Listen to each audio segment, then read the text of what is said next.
बंटी भैया नहीं रहे। फेसबुक पर उनके बड़े भाई द्वारा डाला गया यह पोस्ट पढ़कर अमृता जी अजीबो गरीब स्थिति हो गई थी। उनसे ना तो पूरी तरह दुखी हुआ जा रहा था और ना खुश। एक और जहां वे उनकी यंत्रणा भरी भरी जिंदगी को याद करके राहत की सांस ले रही थीं, वहीं दूसरी ओर उनके सुख भरे दिनों से लेकर यहाँ तक कि दारुण यात्रा को याद कर उसका दिल कहीं गहरे दुख में डूबा जा रहा था। बंटी भैया मायके में उसके पड़ोस में रहते थे। 4 भाई बहनों में सबसे छोटे व सबसे आकर्षक व्यक्तित्व के मालिक। उस मोहल्ले में सबसे धनाढ्य फैमिली उन्हीं की थी। किसी भी चीज की कोई कमी नहीं थी।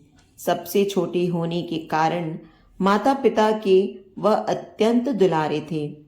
राजकुमारों सी उनकी जिंदगी थी, पर मां के अत्यंत करीब थे।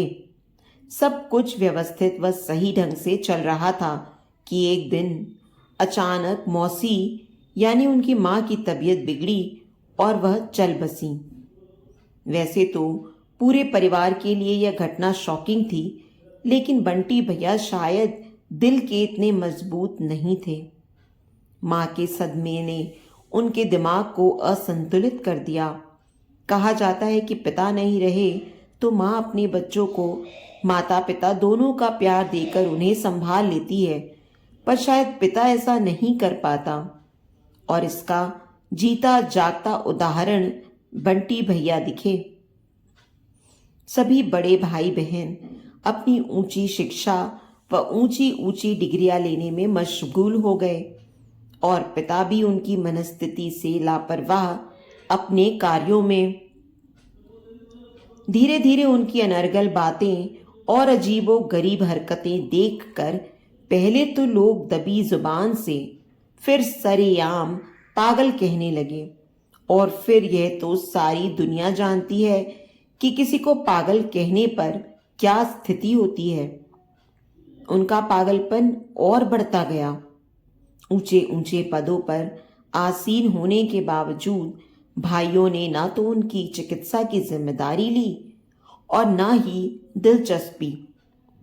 पिता को जहां बन पड़ा इलाज करवाए और फिर एक दिन पागलपन ज्यादा बढ़ने पर हाथ पैरों में बेड़ियां डलवा दी।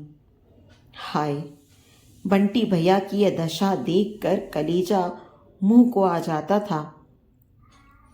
यह तो उनके बुरे दिनों की बात है, लेकिन जब वे सामान्य थे तब अत्यंत आकर्षक, मिलनसार व साहित्य प्रेमी भी थे। अमृता को याद आ रहा था कि कैसे अक्सर वह उनके साहित्य की किताबें लेकर पढ़ा करती थी। ऐसे ही एक दिन कॉलेज से लौटते समय बंटी भैया अपने घर के गेट पर खड़े मिले। उनको देखते ही अमृता लगी उलाहना देने। भैया, मैं कितने दिनों से आपसे भगवती चरण वर्मा की रेखा मांग रही हूं और आप है कि सुनते ही नहीं। रुको, मैं अभी ला रहा हूं।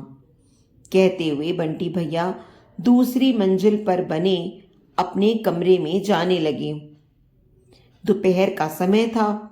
मौसी शायद आराम करने अपने कमरे में चली गई थीं। घर सुनसान पड़ा था।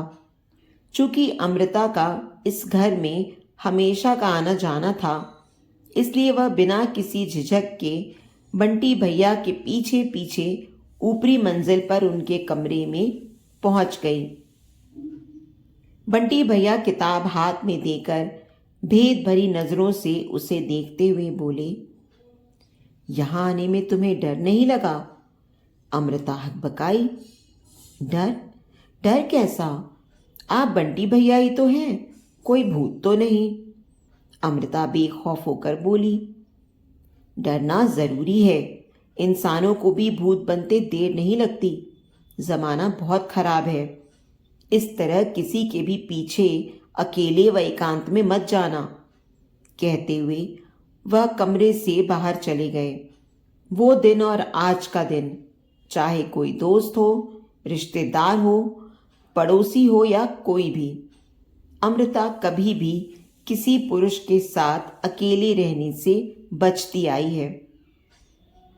डरना ज़रूरी है। बंटी भैया का यह वाक्य उसके दिलो दिमाग में अमिट अक्षरों में लिख गया।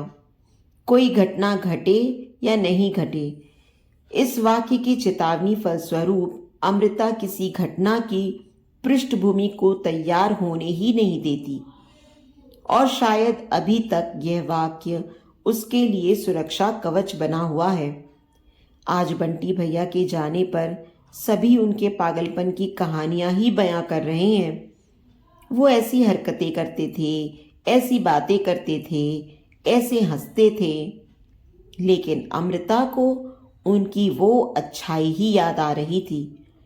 इसी अच्छाई को दुनिया के सामने लाकर वो कभी एक अच्छे इंसान भी थे, याद दिलाकर अश्रुपूरित नेत्रों से शायद अमृता अपने बंटी भैया को सच्ची श्रद्धांजलि देने का प्रयत्न कर रही थी।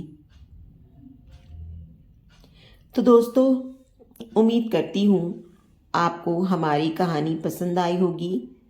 कहानी पसंद आई है तो वीडियो को लाइक और शेयर करें।